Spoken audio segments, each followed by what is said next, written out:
Welcome back, Chappelle. All right, so we're going to take about like 10, 15 minutes to just finish up the last little bit of content. And like I said, I'm trying to like change it up, get out, get around, move around a little bit, right? So we're out in like my backyard now. But big thing, make sure you're moving around in your house a little bit, trying to like keep everything fresh. Don't try to like sit in the same exact spots all the time. Makes life a lot easier, right? Now, getting into it though, okay? So we're talking about Europe and Africa now. So we spent the last flip talking about what imperialism is, the British impacts in China, and then the British impacts in India as well. Make sure you go back and watch that flip again if you need to, because there are going to be a couple of key fill-in-the-blank questions, like what the bullet pack was sealed with that caused the Sepoy Mutiny, how the whole exchange of tea and opium worked in the Chinese, or the British imperialism in China. So just like little odds and ends like that. Just make sure you know what those are, okay? So going forward, though, okay, Africa is going to be one of the places that falls subject to imperialism by Europeans pretty much the hardest, all right? So we're talking about one of the biggest continents in the entire world is going to fall subject to imperialism so badly that in the neighborhood of over 90% of it, well over probably 90% of it, is going to fall under the control of European powers, okay? So getting into it, though, this is what modern-day Africa looks like today. Look at all the different countries. Look at all the different areas that people call home and, like, different things like that. All that is going to end up being owned by European powers, okay? So European contact in Africa, though, had been going on for a long time, okay? Europeans had been in Africa since the 1400s. Going into when Vasco da Gama goes all around, what did the southern tip of Africa used to be known as back when the Portuguese used to sail all the way around it to get to India? Good job, Derbs. That's right, the Cape of Good Hope, right? So the Europeans had been there for hundreds of years. But here's the thing. What were the areas that they could get to? Just the exterior of Africa. So they could end up having little port cities and little like trade posts on the coastal areas of Africa. They had one down in Cape Town, South Africa, that was set up by the Dutch. They had several other different areas that are going to be set up as well, but they're all going to be coastal ports. And during the Triangle Trade era, going into like the exploration of the Americas, that's where the Europeans operated out of, were coastal ports and forts. So the Europeans, though, now in the 1800s, want to take the chance to start exploring the uncharted areas of Africa. Well, now, people were there, so they technically weren't uncharted to the natives, but they were uncharted to Europeans. So the uncharted areas are known as the interior. Go ahead and underline that, circle it, star it, do whatever you got to do. The interior area of Africa, okay? Now, they want to get there because they've been made aware by a lot of local Africans that there is a plentiful amount of raw materials inside of Africa. One particular raw material that everybody wanted more than any other one was ivory, right? Ivory tusks from elephants, which was still a luxury item during this time period. So the reasons why they're going to be able to finally get to the interior, though, which is a question you should be asking yourself in a history class, right? Well, like, wait a minute, Mr. Terry, if the Portuguese had been around Africa multiple times, how come they never went into the interior of Africa during, like, the 1400s? Well, a lot of that has to do with technological advancement, okay? So, for example, they had steamboats and locomotives now because of the Industrial Revolution. They had Maxim guns and better weapons now, like, due to the Industrial Revolution. And then also a big one was that other medicine we talked about earlier, quinine medicine, which was actually synthesized from the bark of a tree in South America.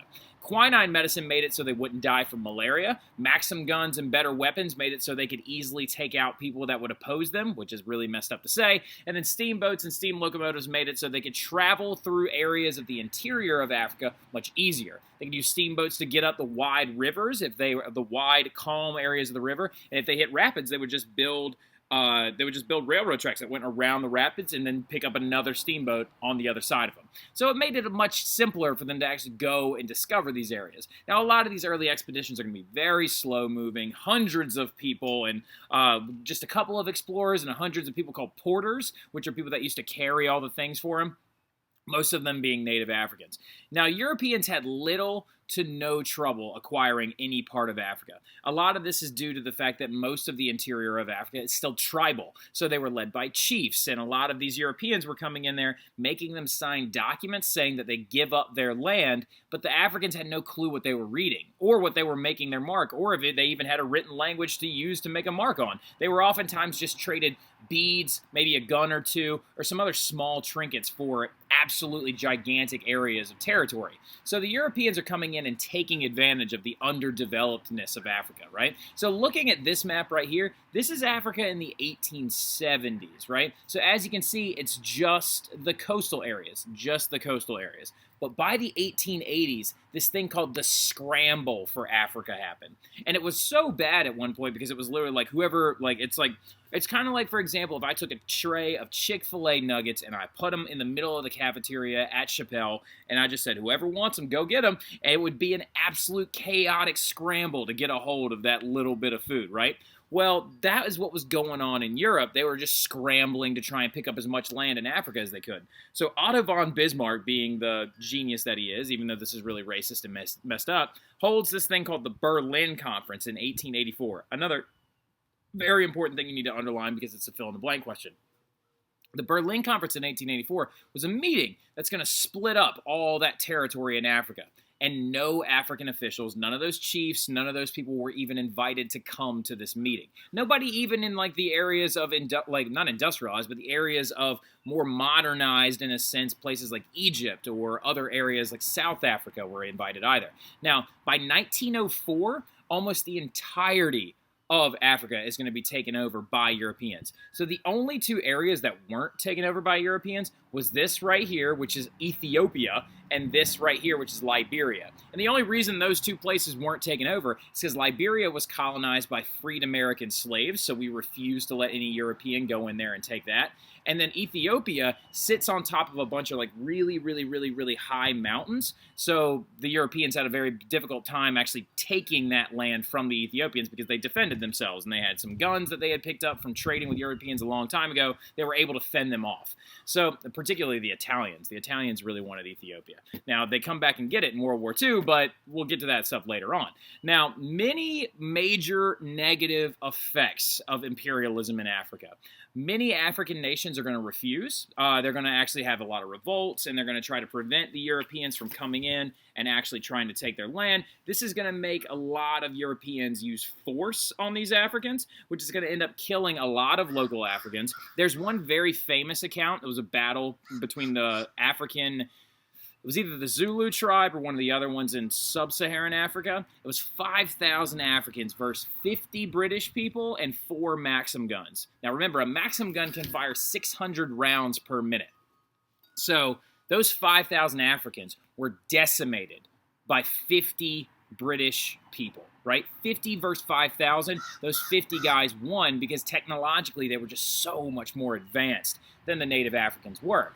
And then land was taken from native tribes in this entire process that had lived there for over 1,000 years. Religions and social structures are going to be destroyed. There are languages, religions, and entire social structures in Africa that historians, it's just lost because the Europeans came in and destroyed it. So, like, the big thing about it to understand is that, like, this imperialism in Africa was extremely negative. We're talking about native language, art, farming styles, intelligence of using rainforest like plants that's now lost to history because Europeans came in and just took it for some beads, some cloth, and then so they could go in and take and strip all the raw materials out of Africa. Now, this is also the two biggest negatives that are going to come out of imperialism by Europeans during this time period is going to be paternalism and racism. And we got two examples of paternalism and racism, okay? So paternalism, what that is a know another ism, but still, it's a different kind of ism. What paternalism is this view that Europeans began to take of Africans. Now, this view included this idea where it was kind of like they believed that Africans were like misguided children. They took a paternalistic view of them, whereas it was the necessary obligation of modern white Europeans to save these Africans from their heathen ways, which is really screwed up and like completely false, but they're going to use this aspect to try and justify their motivation for imperialism, to be like, oh, this is why we did it, because we were saving them. We were saving their souls and saving them from their terrible life, right? And this was exemplified right here in a poem written by a guy named Rudyard Kipling. And that poem was called The White Man's Burden, okay? Now, this is a cartoon right here of The White Man's Burden. You can see John Bull, the Uncle Sam version for England. His name is John Bull. He's carrying on his back a Chinese person, an African person, an Indian person, and then what looks to be a Turkish person, or possibly a Middle Easterner, like carrying them on his back towards civilization, which again, is extremely racist and messed up. They were completely fine living their lives the way that they were living them until you showed up. So that's really, really negative. And this White Man's Burden poem was a very good example of this terrible paternalistic view that Europeans took of Africans. Now, also, though, Rudyard Kipling, fun fact, this will be extra credit on the test if you want to go ahead and write it down. He also was very famous for writing another book about how much he loved India. And that book was called The Jungle Book, because Mowgli is a little Indian boy who is in the wilds of India being raised by animals, and he wrote that because he was so obsessed with India. Now, that is not nearly as racist as this White Man's Burden thing, but still, all in all, you got to be careful. Now, social Darwinism is another big one, which is a racist relation to the theory of evolution. So as we know, Charles Darwin, you learned this in your biology classes, I'm sure. Charles Darwin is going to, in the 1800s, going to ride the HMS Beagle to the Galapagos Islands, and he's going to study finches and tortoises to come up with his theories on the origin of species. And he's going to come up with the theories of evolution, saying, oh, well, the strongest thing survives, and that chance mutations cause other stronger breeds of animals to survive.